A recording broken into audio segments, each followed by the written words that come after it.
So out of the vehicles we own, this one is the most work by a long shot. It is very heavy and requires a lot to get it to the track each time, just because of the weight and obviously the fact that we're running almost 600% over stock power. So these make 46 horse NA, and this is about 280, 277, something like that. It probably weren't designed to do, you know, 7 or 50 lap endurance races at that kind of level. So it's a real balance of not thrashing it too hard. My biggest driving issue at the moment is the bump steer it gets, like the feedback through the steering wheel at the moment. That front end holding it together, the little bit of lag on the brakes, and the high roll centre. So I'd like to be able to biff it into the corner, but because the roll centre is about 65 foot high, that's a bit of a limiting factor. So some of the things we've done recently to make it less work, Panhard always used to come, like everything comes loose and brakes and whatnot, just because of the weight and how hard it's getting driven.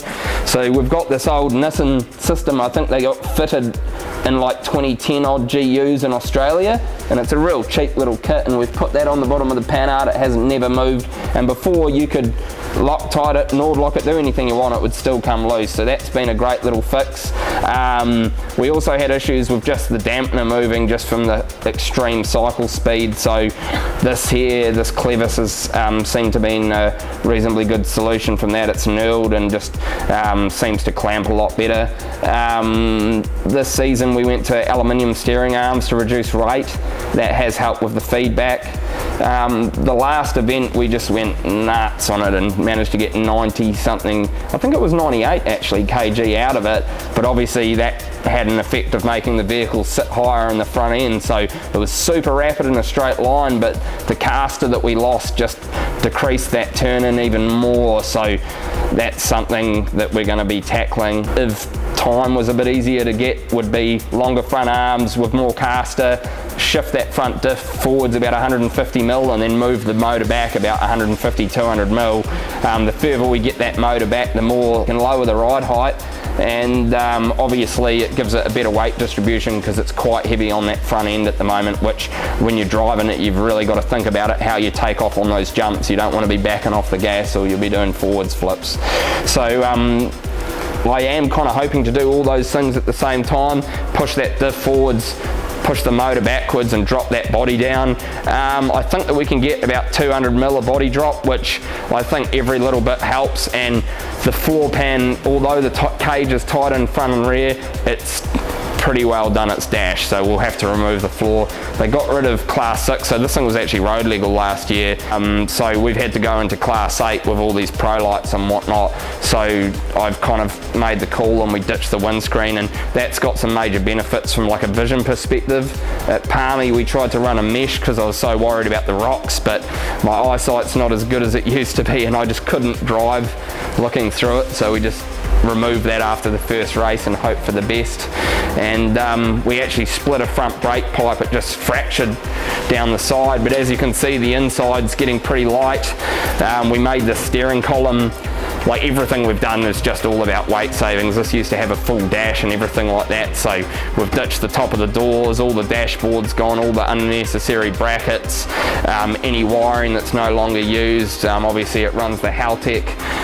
They help us out heaps. It's got a power distribution module with all the logging and whatnot, but it just keeps it really basic. You've only got a couple of wires running this whole switch panel. There's nothing that's really going to hold you up from a DNS perspective because it's just so basic and so reliable.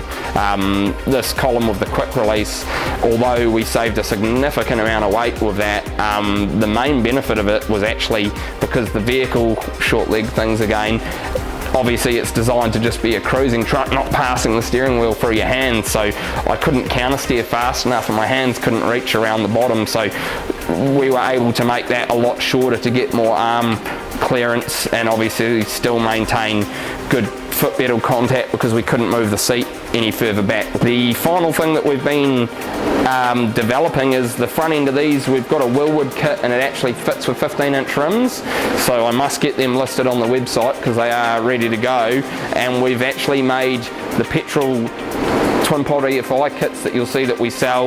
We've done a radial mount wheelwood caliper. They're a dust seal caliper.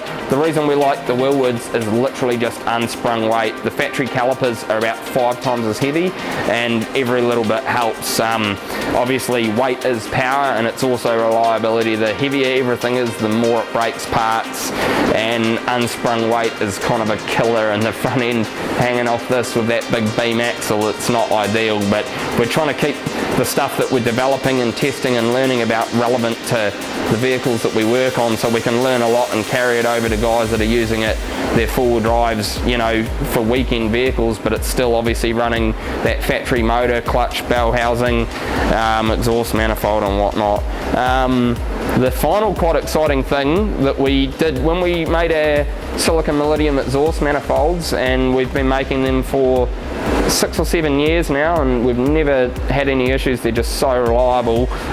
We actually designed an inlet manifold, and now these inlets are just getting harder and harder and harder to get to modify and cut the top off, and they are horrible to weld. Like, you can blast them or dip them or you name it, and just as you start to weld them, some of them, you got to remember 1990 is a long time ago. It's 35 years kind of thing, and just all of the grease and oil and everything that's in that porous aluminium comes through, and we just had enough of that, so we've actually die cast that. So it's a significant investment to do casting as it is. Now die casting is the best pretty much, so you can do your sand, and then you can do investment cast, which is like a lost wax method.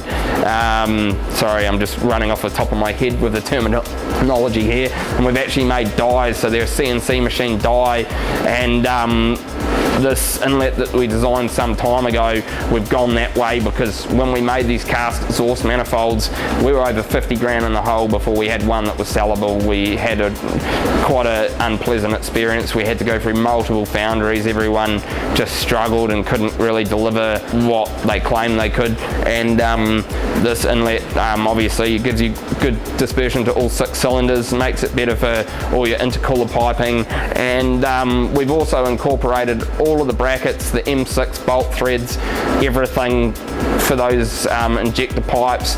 We've put spuds on there for earth cables. We've just thought about everything. We've done big 3D prints of them. Obviously, we've run it through all that CAD and simulation and done various tests on the dyno. So if you want them, they'll be available in New Zealand through us and any of our resellers, and Quick As Camping in Australia. Obviously, you guys know him. He's got heaps of parts for patrols, great to deal with. But yeah, what else would you guys like to see? What mods do you reckon we should be doing on this truck?